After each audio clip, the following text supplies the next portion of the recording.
خداوند کی زندہ پاک کلام میں سے متی کی انجیل اس کا 3 باب 13 تا 17 آیت میں یوں مرقوم ہے۔ اس وقت یسوع گلیل سے یردن کے کنارے یوحنا کے پاس اس سے بپتسمہ لینے آیا، مگر یوحنا یہ کہہ کر اسے منع کرنے لگا کہ میں آپ تجھ سے بپتسمہ لینے کا محتاج ہوں اور تو میرے پاس آیا ہے۔ یسوع نے جواب میں اس سے کہا، اب تو ہونے ہی دے، کیونکہ ہمیں اسی طرح ساری راست بازی پوری کرنا مناسب ہے۔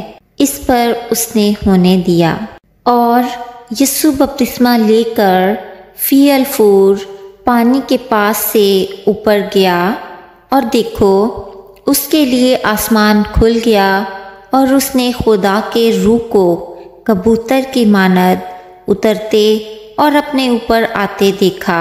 اور دیکھو آسمان سے یہ آواز آئی کہ یہ میرا پیارا بیٹا ہے جس سے میں خوش ہوں۔ خداوند کے پاک کلام کا پڑھا اور سنا جانا ہم سب کے لیے باعث برکت ہو، آمین۔